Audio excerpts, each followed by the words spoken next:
I know no subject more elevating, more amusing, more ready to awake the poetical enthusiasm, the philosophical reflection, and the moral sentiment than the works of nature. That's James Thomson writing in the preface to the second edition of Winter in 1726, and he is the subject of this video. There he is. So he was born in 1700 in a small village called Ednam in the Scottish Borders region of Scotland. And this is his childhood there provides some subject matter for the poems of the seasons. By 1715, he's in Edinburgh, studying to become a Presbyterian minister. His father was a Presbyterian minister. His father may have died, in fact, performing an exorcism. That's one story. It's a bizarre story about his family background. While at university, he joins a literary club and befriends a poet named David Mallet. Mallet had some literary connections in London that would draw Thomson that way as well. So in 1724, 1725, he travels to London with Mallet to pursue a literary career. And while there, he joins a coterie of writers under the patronage of a wealthy, a minor playwright, but one with a lot of money, and theater manager named Aaron Hill. And they were known as the Hilarion Group. And this included some pretty prominent individuals: Richard Savage, the poet, Eliza Haywood, who was publishing her long-form prose amatory fictions around the same time as Defoe was publishing his novels, the poet Edward Young, John Dyer, and others. And Thomson's first poem was printed in Hill's literary magazine, The Plain Dealer. A lot of these writers were published in The Plain Dealer during its short run. In 1726, he published the first of the seasons. That was Winter. It was popular, went through a second edition. He tried to get some patronage, tried to make some money off of it, without the success that he was hoping for. We'll talk about that in a little bit. And this was followed by Summer in 1727, Spring in 1728, and then in 1730, he finished the last of the seasons, Autumn, and they were all published together for the first time as the seasons, and you see it there on the left, the title page for it, published by a man named Millar, and we'll come back to him in a minute, talking about copyright law. From 1730 to 38, he is publishing some moderately successful plays, one of which, Edward and Eleanor, is censored by Walpole's 1737 Stage Licensing Act. So like Henry Fielding, he felt the effects of that legislation. At this time, he also publishes a long patriotic poem called Liberty, dedicated to Frederick, Prince of Wales, who was at that time heir to the throne. We'll talk more about that relationship a little later. In 1740, he collaborates with his friend David Mallet on the libretto for a masque that was performed for the Prince of Wales. And this might be his most famous poem, actually, because the finale of that masque includes the famous patriotic song, Rule Britannia. It's still sung today. I think it's a military song in England. So it's known to people. In 1748, he published his last major poem, The Castle of Indolence, which is unusual because it was composed in Spenserian stanzas, which was unusual and unfashionable at the time. But the later Romantic poets admired it for that reason. He died unexpectedly after a brief illness in 1748. So he died relatively young. After his death, there were two important court cases over the rights to publish the seasons. The seasons was one of the most popular poems of the later 18th century and well into the 19th century. It went through numerous editions. It was in high demand. And so the rights to publish it were were disputed. First by his original publisher, Miller, and a man named Taylor. And then in 1774, another case between Donaldson and Beckett. And basically the idea was how long does copyright last? Does it last forever? Does it sunset after a period of years? So these two cases, Miller versus Taylor and Donaldson versus Beckett, established really important precedent for copyright law as we know it today.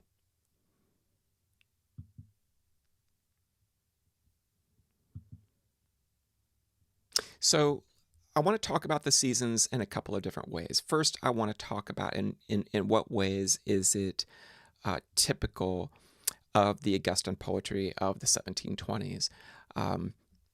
First, I would point out the pastoralism that's derived from the Latin poet Virgil, the arguments for providential design, and the patriotic themes. These are all consistent with what we've seen in earlier Augustan poets. So we'll start by talking about the pastoral.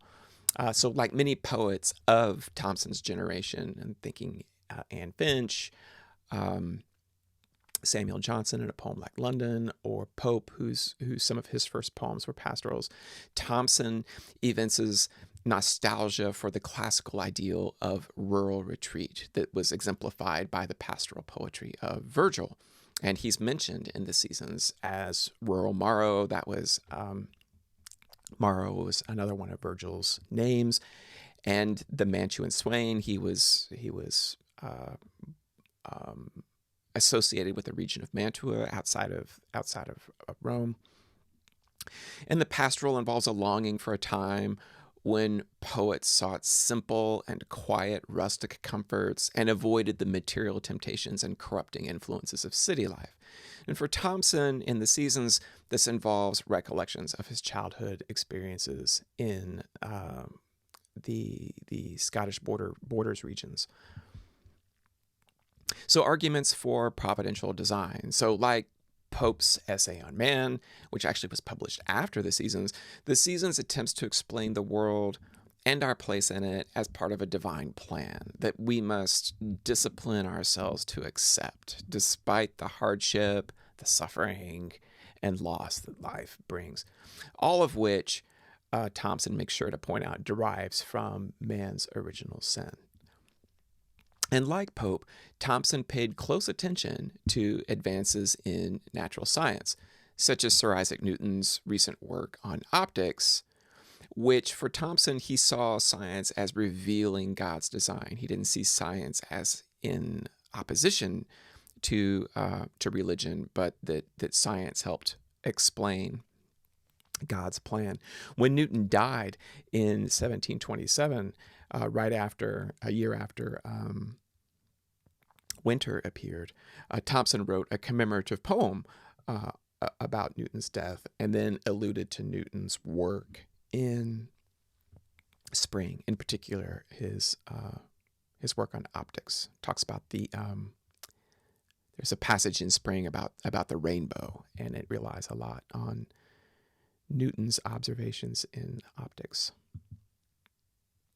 Finally, patriotic themes. A great deal of Thomson's total poetic output, as you saw in the timeline, is highly patriotic. So, like many writers hoping to earn a living by the pen, he sought the patronage of individuals in positions of power. King George's son, Frederick, Prince of Wales, was one such patron. His poem Liberty, which is like a history of liberty, culminating, of course, in England in the Glorious Revolution of 1688. When Thomson published Winter in 1727, he dedicated it to another prominent statesman hoping to secure his patronage. That plan did not have the success that he'd hoped for, but he understood that to get the attention of powerful people, to get their support, to get their money, he would have to incorporate an enthusiastic nationalist message. And that comes through at various points in the seasons. So there's another strain that I want to talk about, and this takes us more towards what we observe in poetry of the latter part of the 18th century leading into Romanticism. And so I'm going to describe it as pre-Romanticism, pre-Romantic tendencies. And we've seen glimpses of this in the poetry of Anne Finch and even in Pope in a poem like Eloisa de Abelard. The first is blank verse. The second point I want to discuss is Thomson's picturesque immersion in the natural world. And then finally, imagination and affective response. So we'll talk about blank verse first. This is a time, the 1720s, when the heroic couplet was the standard verse form. So Thomson was making a pretty bold choice to write the seasons in blank verse or unrhymed iambic pentameter. Obviously, he did this to imitate Milton's epic theodicy, Paradise Lost, which had been published 60 years earlier. Perhaps he felt that the couplet was a little played out, that it was not suited to more serious poetry. Pope in the late 1720s had just completed his translations of Homer's epics into couplets, and I think Thomson was wanting to differentiate himself from that and wanted his poem to have the same gravity and grandiosity as Paradise Lost. In any case, it was an influential decision. Other members of the Hilarion group would later write in blank verse. Edward Young's Night Thoughts in the 1740s, written in blank verse. John Dyer's The Fleece, 1757, also in blank verse. And at the same time that Thomson was composing the seasons, Dyer published another poem called Gronger Hill, and that's in couplets. Tetrameter couplets. So Dyer later saw the advantages of blank verse, and so in 1757 he wrote The Fleece in blank verse. And the seasons and Night Thoughts were arguably the most popular poems of the 18th century. And after the couplet went out of fashion, their influence persisted well into the 19th century, long after the Augustan aesthetic of Pope had fallen out of favor. So without the benefit of rhyme, blank verse relies on other sound effects, rapid sound repetitions like alliteration, which is the repetition of an initial consonant sound usually, assonance, which is the repetition of stressed vowel sounds, and consonants, stressed or terminal consonants.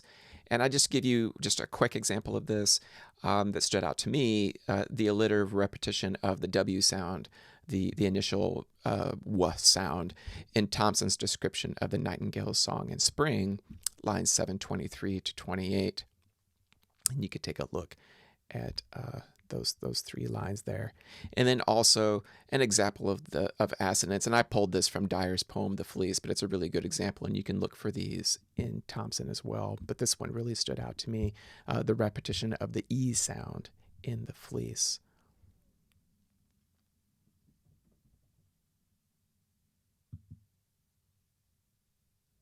So I want to move on now to the idea of picturesque immersion in the natural world. Another distinctive feature of Thomson's poetry is this sensorial immersion. The first word of winter is the imperative see, and indeed what readers most admired in the seasons was the novelty of the poet's very detailed observations, his ability to image forth the natural world in minute, picturesque detail. For Thomson, nature was not just a backdrop to his meditations. It was his subject matter. It was the source of his ideas.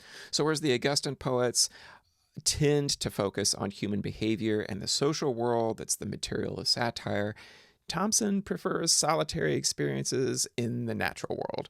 He does not discover truth in his observations in men necessarily, but in his reflections on nature.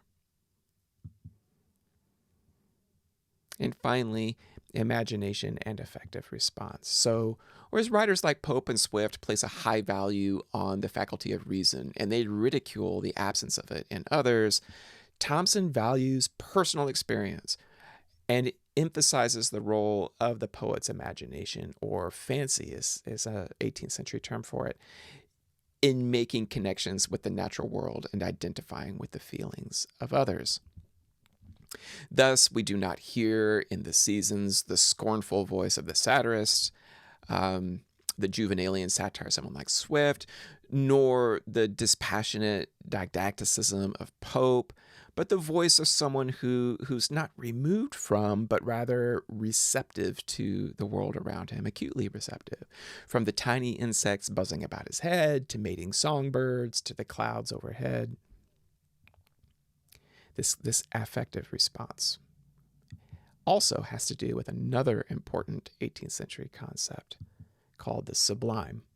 So occasionally, Thomson recounts experiences that are so powerful, so emotionally resonant, that he seems to undergo a kind of ecstasy or rapture that transcends the perceptual limits of mundane everyday experience. The word commonly used in the 18th century to describe this intense intellectual excitation and exaltation was sublimity. So powerful, so completely overwhelming are these experiences, they can sometimes seem frightening or even threatening. And Thomson at one point describes a sensation of pleasing dread. This is an oxymoron that conveys the essence of the sublime, which found its clearest articulation in the work of one of Johnson's club associates, Edmund Burke, whom we've mentioned before. Sometimes this pleasing dread results from the contemplation of scenes that are in themselves terrible and threatening. And a decade after Thomson's death, Edmund Burke published an essay called A Philosophical Inquiry into the Origin of Our Ideas of the Sublime and Beautiful. A tremendously influential treatise on aesthetic philosophy that delves into the psychology of pleasure to explain why we enjoy contemplating scenes of horror, pain, and destruction in art and literature. The next generation of Gothic novelists and Romantic poets found his conclusions compelling, but some of Thomson's more pleasurable descriptions in the 1720s of sea storms, of mysterious beleaguered travelers in the night, and ice-bound ships. These kinds of images and descriptions anticipate Burke's theory, and Burke himself drew primarily on literary examples to illustrate the sublime, although most of his come from Milton's Paradise Lost. So here are some questions to guide our discussion in class. So look for passages that elaborate Thomson's ideas about divine providence and nationalism. Look for examples of his affective response to nature and ideas about the imagination and the sublime. Examples of that.